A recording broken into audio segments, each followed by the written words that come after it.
Hi, and welcome to The Curling Show, the podcast that brings you interviews with the sport's top athletes and the people who shape the game. Brought to you by Fit to Curl, a sport-specific guide to training for the world's greatest game by a player who's in the news just a bit right now, Canadian Olympian John Morris. Now is the time to buy your copy so you can start getting fit and be ready to train hard when this curling season ends. No matter what your current level of fitness might be or what kind of curler you are, there's a program in Fit to Curl that will help you on the ice.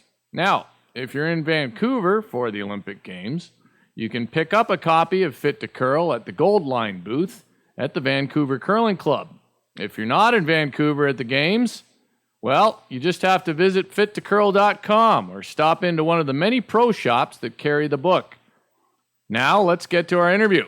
While I know the world is focused on the Olympics right now, before the curling got started in Vancouver, I wanted to talk to a young player from Prince Edward Island who just had a great run in the Scotties Tournament of Hearts. The last rock thrower on the team that was the runner-up in the 2010 Scotties Tournament of Hearts, Erin Carmody, welcome to the Curling Show.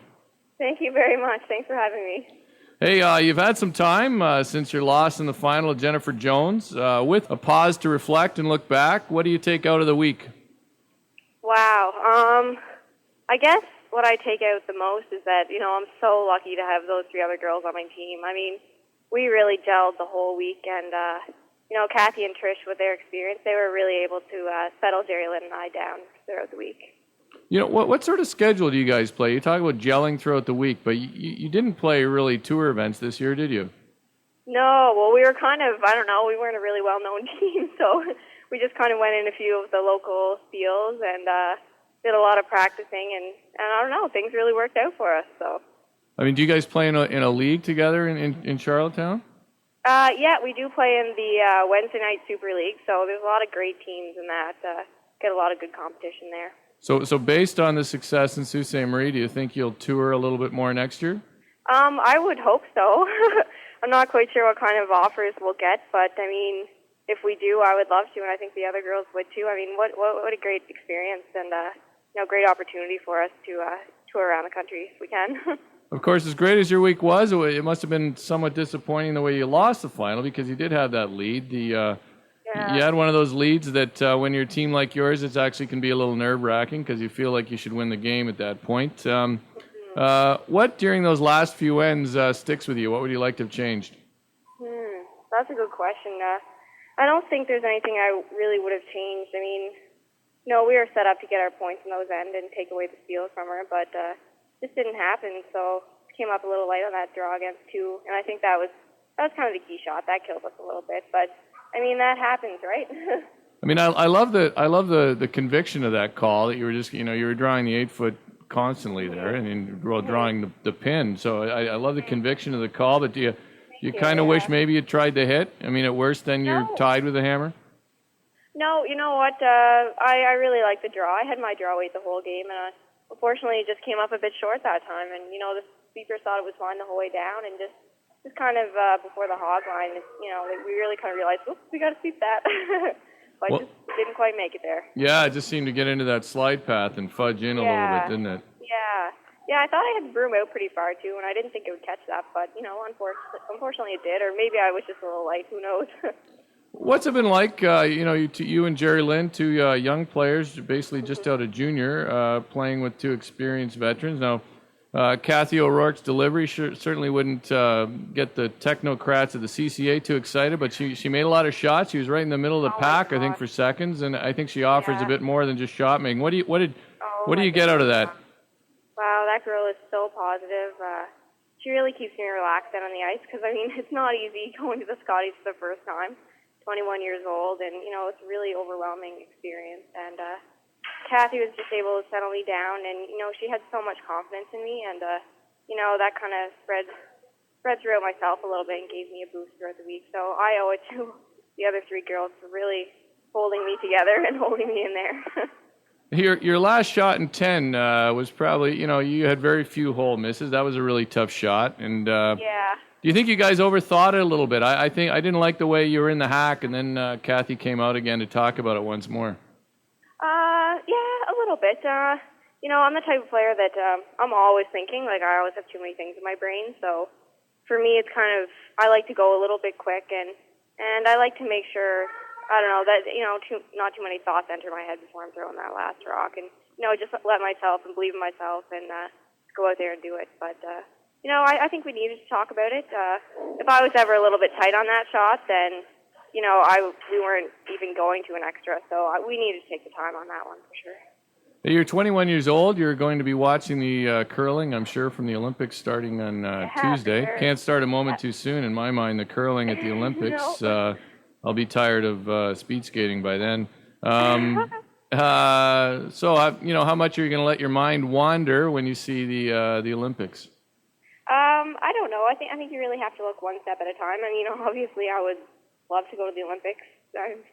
What a crazy feeling that would be to represent your country at such a prestigious event. But, I think you really have to take it one step at a time and, don't lose sight of the small things, practice, work hard, and do a lot of mental prep to get there, I guess. Do you see this team sticking together for a few years?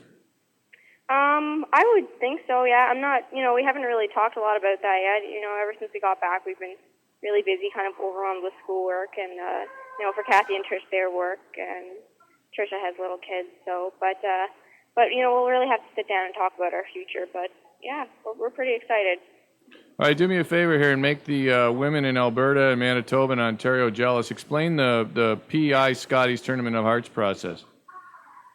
Oh, for next year? No, how do you qualify for the Scotties and PEI? Is it? Oh, right. Oh.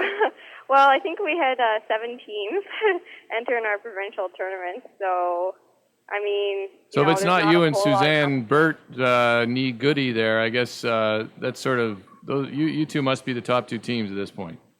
No, there's a lot of good teams on the island. There's not a whole lot, but what there is they're all really competitive and really good. So, it's anybody's game out there for sure, but not too many teams. Not quite as many as out west. Yeah, so it's a 7-team round robin you play, and then the winner of that goes to the Scotties, I guess, right? Actually, we played a triple knockout this year. A triple? So. Well, that's good. Yeah, we did, yeah. How long have they played a triple? I don't know. I don't know. It was your first year in it, wasn't it? Round robin. Yeah, I don't really know, but I think if they have fewer teams, then usually they do a round robin, but I guess they decided to go with the triple this year with 7, so... Hey, you and Jerry played in a Canadian Juniors together. Your brother, I believe, and I think I have this right. Didn't your brother win with Brett Gallant? He did, yeah. I really look up to my brother a lot. He's incredible. What an athlete he is. So. Does he play other sports? Yeah, he used to play soccer a lot. Doesn't really anymore. He's kind of getting a little bit back into it, but yeah.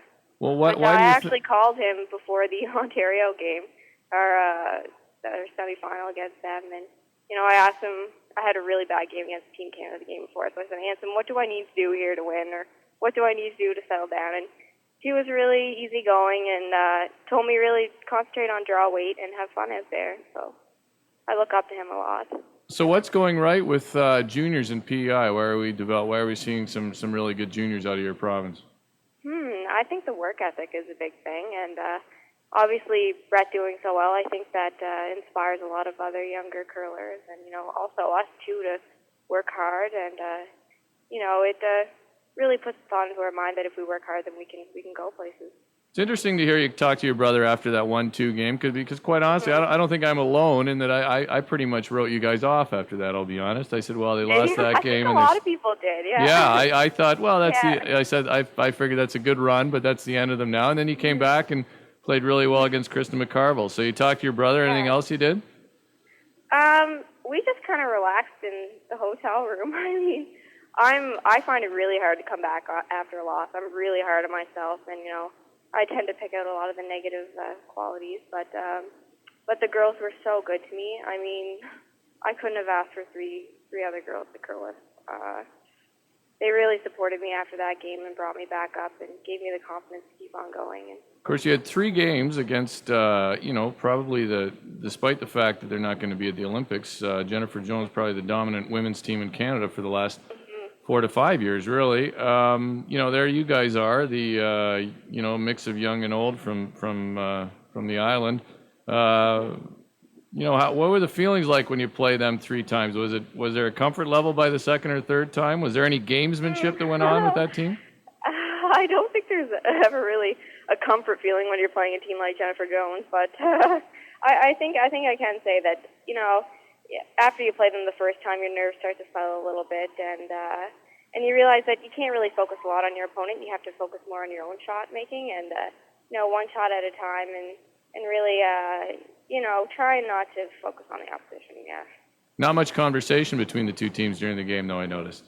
No, I guess I don't really like to talk a lot to the other teams. I'm kind of quiet and a little bit shy. So, but no, I have so much respect for their team. I mean, they work so hard and they're so talented, and I've always looked up to them. Hey, there was some concerns early in the week expressed about the quality of play. I think by the end, the play was good. I thought it was an exciting Scotties actually, but early in the week there were definitely a lot of missed shots and some pretty ugly misses. Yeah. What was going on? I really don't know. That's a good question. I was getting really frustrated at myself at the start of the week. I said, I'm way better than this. What's going on here? But, I think that was like that for all the teams. I think it was a big struggle with draw weight is what I noticed. I don't know what it was. I really don't. The ice was perfect. Couldn't ask for anything better than that. But I really don't know. Maybe just a little bit of nerve. I had legendary ice maker Shorty Jenkins on this show a few years ago.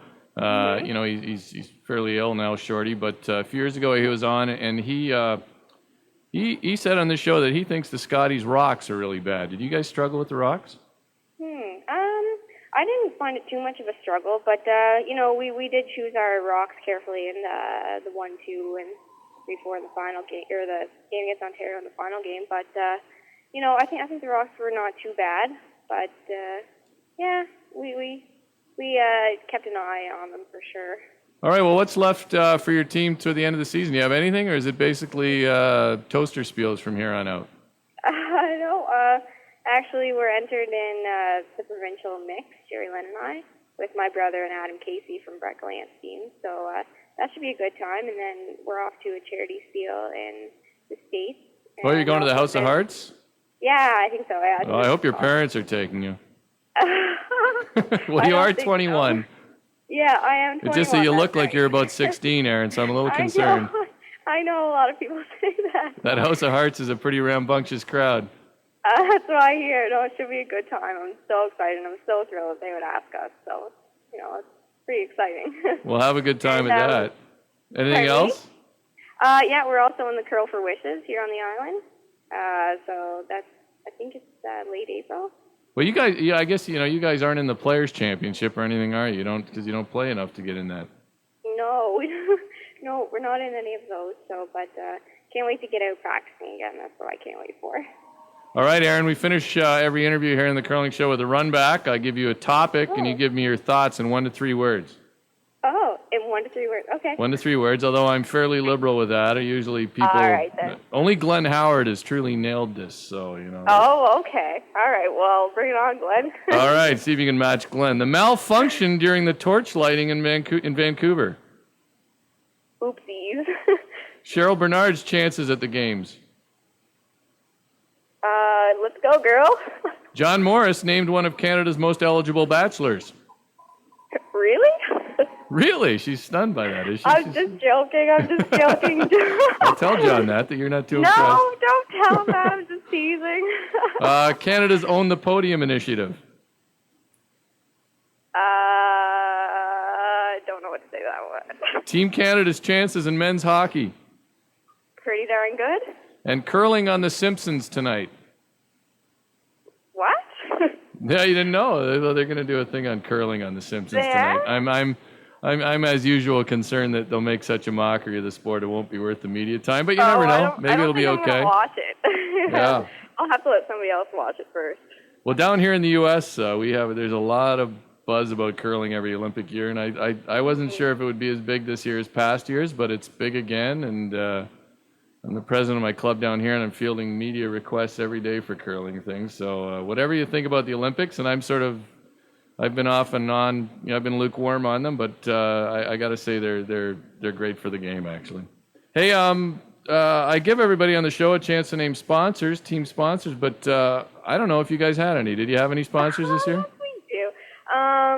Kathy, her work, Grant Thornton, they're really nice, and they gave us quite a bit of funding for the year, and also Castle Building Supplies. Castle Building Supplies and Grant Thornton? Yeah. All right. What do they do? Yeah. Castle, they gave us jackets and also some funding too for our fields this year. Well, good for them. Good for you guys. It was a great run. I think it was a funny year for the Scotties, being early and everything else. And I think the success of your team really made the event more interesting to watch. Big numbers for the final, by the way. I don't know if you saw that, but they claim 1.2 million. I don't know. They're using some new system, but that was great to see. Yeah, that's very exciting. And you know what? I hope the sport will just grow that much bigger. So. All right, Erin. Well, take care. Good luck the rest of the season. Good luck in the mixed, and maybe we'll see your team play more on the World Curling Tour next season. Thank you very much. That's Erin Carmody on the Curling Show. If you're following the coverage of curling at the Olympics, you know a recurring theme is the fitness level of the players. So, do you have your copy of Fit to Curl by John Morris? If you don't, you can buy one during the Olympics at the Gold Line booth at the Vancouver Curling Club, or at fittocurl.com and at many curling pro shops. Thanks for listening. Here's some music that's downright Olympian. Black Pudding. Don't you know it's hard for me to see things that I cannot find? How can I tell if it's a dream or just all in my mind?